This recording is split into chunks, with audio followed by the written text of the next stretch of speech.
이번 안녕하세요. 대단히 반갑습니다. 수필 읽어주는 남자 자한영 이종수입니다. 이번 시간은 702번째 시간으로 아니면 뒤집어라 라는 책을 소개하는 글을 읽어드리겠습니다. 아니면 뒤집어라. 정철화. 세상을 변화시키는 역발상의 지혜. 신은 인간에게 공평하게 3가지 선물을 주었다고 한다. 하루 20시간과 자유롭게 마시는 공기, 그리고 마음만 먹으면 할 수 있는 생각이라는 선물이다. 경영 컨설턴트인 정철화가 쓴 아니면 뒤집어라는 바로 생각, 발상, 이 기업의 성장 동력이라는 주장을 펼치는 책이다. 컴퓨터 바이러스 권위자인 안철수 사장은 어떤 문제에 부딪히면 미리 남보다 더 많이 생각하기 위해 두세 곱절 시간을 투자할 각오를 한다고 한다. 평범한 두뇌를 지닌 까닭에 남을 이길 수 있는 최선의 방법은 많이 생각하는 것뿐임을 알기 때문이다. 빌 게이츠도 1년에 2번씩 생각 주간을 가지며 마이크로소프트의 미래를 준비했다. 본문 중에서 도요타 생산 방식을 창시한 오노 다이치는 현장 순회에서 문제점을 발견하면 담당 반장을 세워놓고 문제를 발견할 때까지 생각하게 하였다는 것이다. 궁하면 통한다는 말처럼 생각을 깊게 하면 아이디어가 생긴다는 뜻이다. 산업화 시대만 하여도 근면하고 성시하며 매사에 정확한 사람을 높이 평가했지만 오늘날 같이 급변하는 시대에는 다양한 정보와 지식들을 흡수하고 통합해서 자신에게 필요한 새로운 것으로 창조해내는 사람을 필요로 하게 되었다는 것이다. 생각의 차이가 세상을 바꾼다. 저자는 생각의 힘이 바로 창조력이라고 말한다. 창조력이란 전혀 상상이 되지 않는 것과 연결이 되지 않는 것들을 새롭게 연결지어 새로운 개념이나 작품을 만들어낼 수 있는 능력이라고 한다. 특히 이런 창조력을 발휘하는 때는 세상과 사물을 뒤집어서 보는 능력이 중요하다는 것이다. 역발상의 관점으로 새로운 각도에서 접근하여 새로운 상품이나 개념으로 발전시킬 수 있다는 뜻이다. 창조적인 사람들이 엉뚱하다는 평가를 받고 황당한 공상과 취급을 당하는 것도 같은 이유라는 것이다. 정철화가 쓴 아니면 뒤집어라는 역발상을 통해 성공한 사례와 필요성에 대하여 소개하는 책이다. 세계 1등을 유지하는 길. 글로벌 경쟁에서 살아남는 길은 바로 역발상 창조 경영을 통해서 이룰 수 있다는 것이다. 꼭 세계 1등이 되어야 한다. 경쟁만이 사람들을 더 잘 살게 한다. 경제가 성장하면 사람들이 더 행복해질 수 있다. 최선이 아니라 목숨을 걸어야 한다와 같은 지은이의 생각에 필자는 공감하지 않는다. 그렇지만 생각이 힘을 발휘할 수 있다는 저자의 주장은 공감하지 않을 수 없었다. 글로벌 경쟁을 위해서가 아니라 하더라도 사람들이 더 행복한 세상을 만드는 일에도 생각하는 힘과 발상의 전환은 꼭 필요한 일이라는 것을 받아들이지 않을 수 없다. 벤치마킹과 모방은 다르다. 역발상은 기존에 가지고 있었던 생각에 대해 거꾸로 생각하는 것을 말한다. 따라서 역발상은 과거와의 연장선을 끊고 다른 길을 가는 것이다.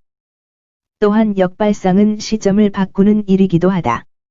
고정관념에서 탈피하여 크기나 형식을 완전히 바꾸고 새로움을 추구하는 자세를 말한다.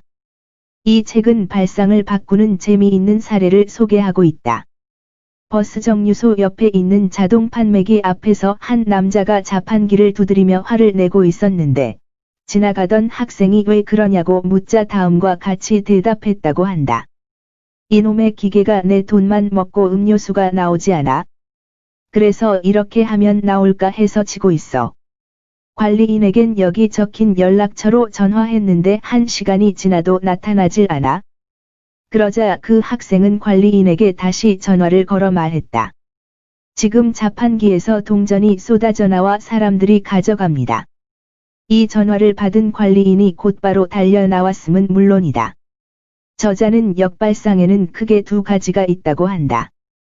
이제까지 없던 것을 만들어내는 것이고, 또 하나는 기존에 있던 것을 고치거나 바꾸어 새롭게 하는 것이라고 한다.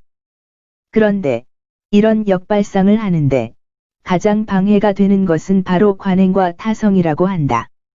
그는 타성을 깨뜨리고 변모하는 대표적인 사례로 소주 회사를 들고 있다. 도수를 낮추고 이름을 바꾸고 여성 고객에게 다가갈 뿐만 아니라 진로라는 이름을 참이슬로 바꾸는 것과 같은 것이 모두 발상의 전환을 이룬 사례라는 것이다.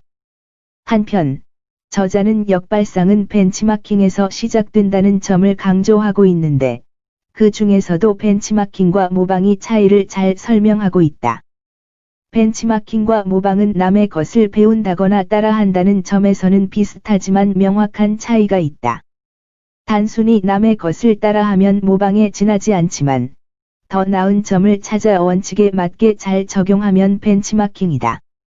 본문 중에서 겉으로 드러난 부분을 그대로 적용하는 것은 모방이자 흉내내기일 뿐이고, 모방한 것의 내면의 장점까지 들여다보고 자신의 강점이나 핵심 기술을 추가해 창조적인 발상을 하는 것이 벤치마킹이라는 것이다. 따라서, 경쟁에서 살아남기 위하여 생각에 힘을 키워야 한다고 주장하는 이 책을 읽고도 얼마든지 더불어 사는 세상을 여는 지혜로 바꿀 수도 있을 것이다.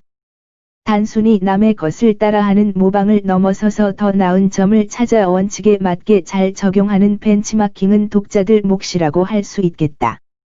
역발상으로 격언을 새롭게 바꾼다. 이 책에는 역발상에 대하여 흥미있게 설명해주는 부분이 있는데, 바로 격언을 역발상으로 바꾸는 것이다.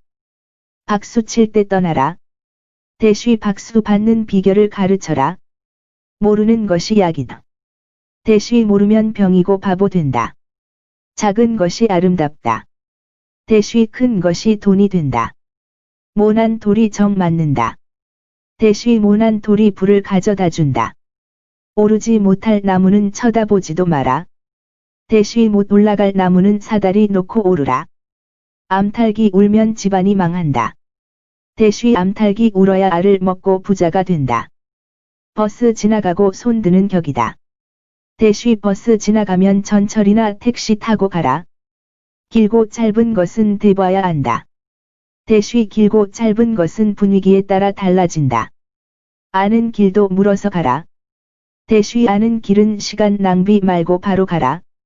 훌륭한 리더십은 자신이 떠나도 조직이 흔들리지 않아야 하는데, 그러기 위해서는 박수 칠 때 떠나는 것이 아니라 박수 받는 비결을 가르치고 떠나야 한다는 뜻이다. 작은 것이 아름다운 것이 아니라 큰 것이 돈이 된다처럼 썩 동의할 수 없는 역발상 제안도 있지만, 기존에 당연하게 생각되는 격언들 다른 각도에서 새롭게 해석해본다는 점에서는 유익하다. 아니면, 뒤집어라를 쓴 정철화는 역발상 사고를 위하여 특별히 강조하고 있는 것 중 하나는 바로 수평적 사고이다. 그동안 관행처럼 해온 수직적 사고가 발상의 전환을 가로막고 있다는 것이다. 그는 구약 성경에 나오는 솔로몬 왕의 지혜를 수평적 사고의 전형이라고 한다. 솔로몬은 자신이 판단하고 결정해야 한다는 수직적 사고에서 벗어나 아이를 두고 다투는 두 어미에게 판단을 맡김, 아이를 공평하게 나누어 주라고 명령함, 으로서 진정한 모성애가 드러나게 하였다는 것이다. 수평적 사고를 통해 이룩한 또 다른 놀라운 성공 사례로 말코니가 개발한 무선통신 기술을 예로 들고 있다. 말코니는 무선기의 출력과 성능을 높이면 원거리까지 전파를 보낼 수 있다는 중요한 원리를 이용해 대서양 너머로 무선 신호를 보내는 아이디어를 떠올렸다. 그런 방식을 이용하기 위해서는 강력한 송신기와 감도가 높은 수신기만 있으면 된다고 생각했다.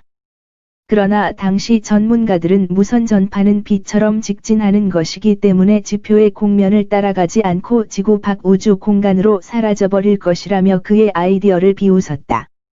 본문 중에서 결과는 어떻게 되었는가?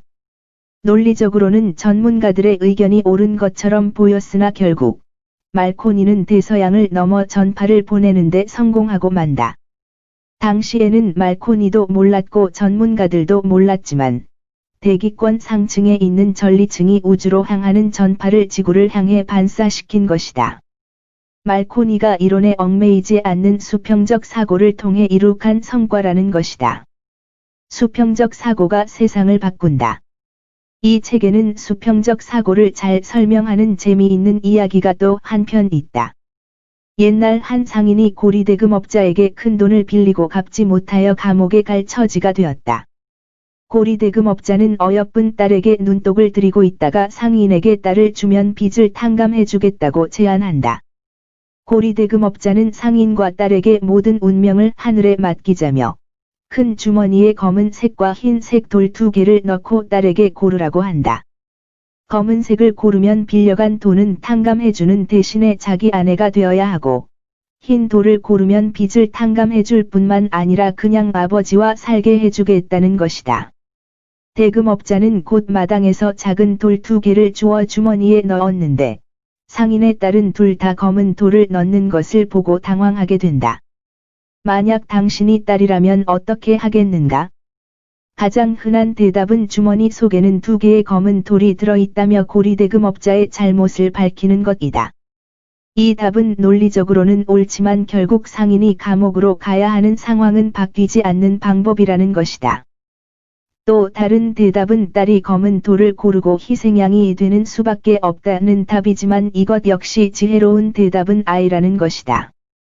2개의 답 중에서 하나를 고르는 것은 확실히 어려운 일이지만 곤란한 문제라고 해서 도망치는 방식으로는 문제를 해결할 수 없다는 것이다. 바로 다음과 같이 역발상으로 수평사고를 하여 창조적으로 해결하는 방법이 있을 수 있다는 것이다. 딸은 주머니 속에 손을 넣어 돌 1개를 꺼냈다. 그리고는 채 펼쳐보기도 전에 앞마당 돌들 사이로 떨어뜨리고 말했다. 죄송합니다. 제가 수전증이 있어서 그만 꺼낸 돌을 떨어뜨리고 말았습니다.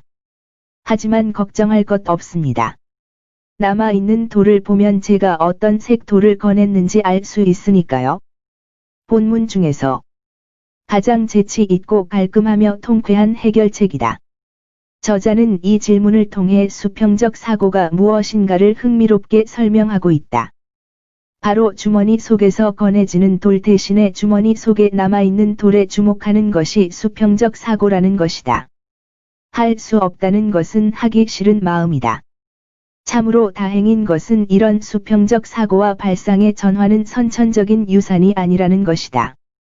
후천적으로 꾸준히 새로운 생각을 정리하고 메모하는 행동을 습관화하면 유연하고 수평적인 발상을 통해 얼마든지 새로운 아이디어를 생산해내는 능력을 키울 수가 있다는 점이다. 저자가 인용한 할 수 없다는 것은 하기 싫은 마음이다 라고 하는 스피노자의 격언은 훌륭한 충고이다. 실패를 두려워하지 않고 새로운 생각을 현실로 만들어가는 것은 결정적으로 중요한 일이다. 끝으로 이 책에서 인용하고 있는 영화 여인의 향기에 나오는 대사 한 구절을 독자들에게 전해드린다. 탱고 추는 것을 두려워할 필요는 없소. 인생과 달리 탱고에는 실패가 없으니까 설령 실수를 한다고 해도 다시 추면 돼요. 실수해서 발이 엉키게 되면 그게 바로 탱고요. 내 생각에 인생과 탱고는 별로 다르지 않다. 끝 좋으면 좋아요 구독 알림 설정 눌러주세요. 감사합니다.